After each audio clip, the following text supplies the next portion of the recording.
For this first one, I'm going to use substitution method, which means take what y equals and substitute it in for y in the other equation, and then write out what that gives you then. And so that's going to give us x minus 5. The parentheses are optional in this case because they're not actually changing anything because the y is not multiplied by anything. Plus 3 equals 2x minus 3. Notice the only thing that changed was where the y was.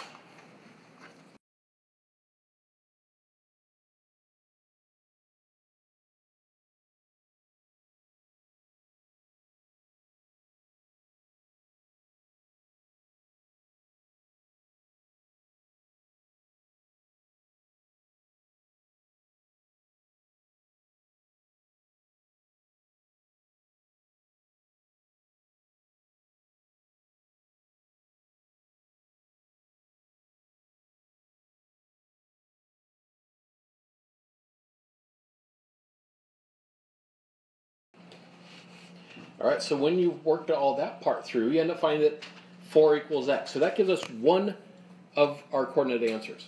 I then still have to take that and plug it back into one of the equations in order to figure out what the other answer is, what the y value is. So I'm going to take that, and since I want to know what y is, I'm going to use this second equation, because that is what y equals. So I go y equals, plug the x in, so that's 4. Minus 5. All I did was take my value of x that I found, and I plugged it in there. And so y equals negative 1. And so our final answer here is going to be 4, negative 1.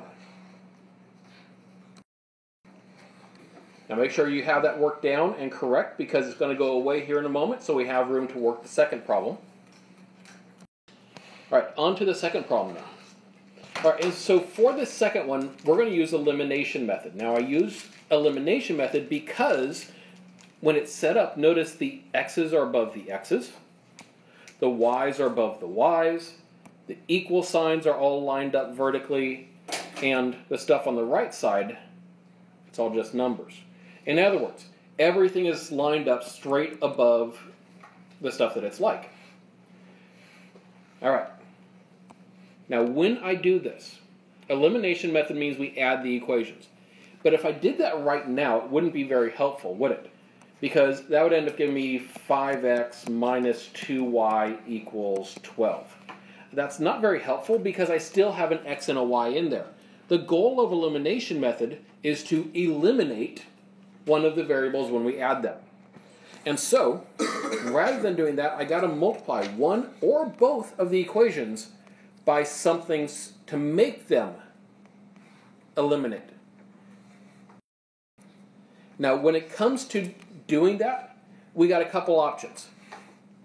If I wanted to make the x's eliminate, well, I see I got a 3 and a 2. I can make one of those into a 6 and the other one into a negative 6. Then if I had like 6x and negative 6x and added them together, they would add to 0 and would therefore be eliminated.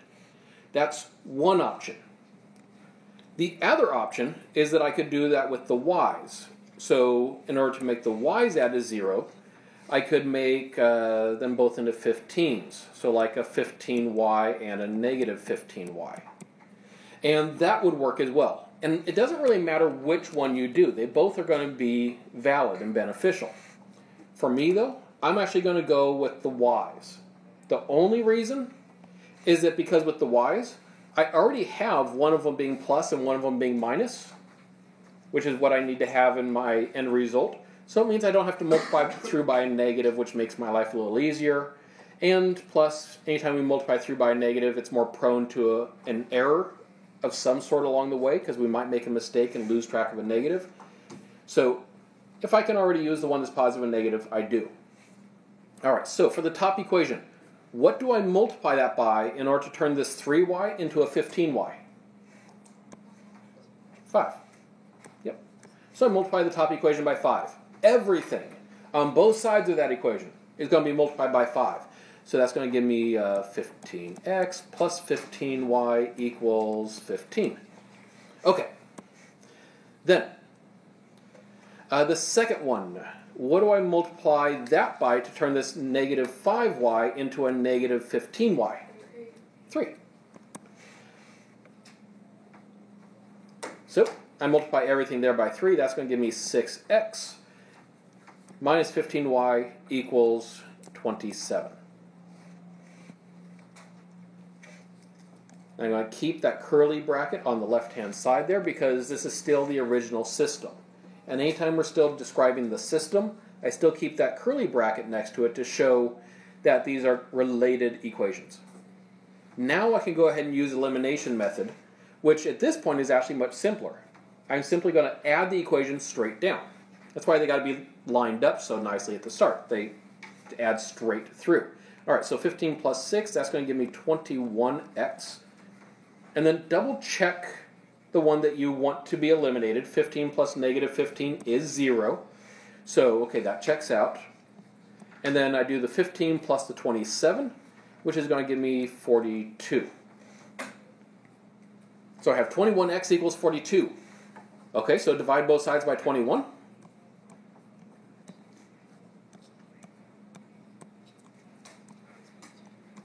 X equals 2.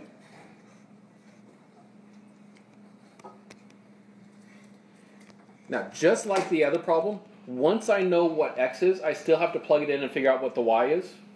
That's the same thing as what we did before. The only difference is that I don't already have one of the equations that's like y equals something. I'm going to have to do a little algebra once I plug it in. And again, you can plug it into either equation.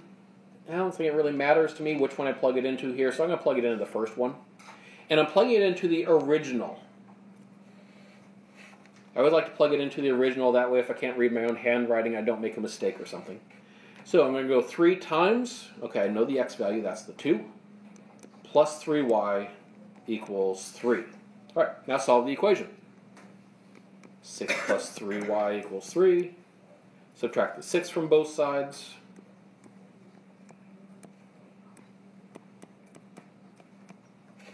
And then we can divide both sides by the 3 to get the y by itself.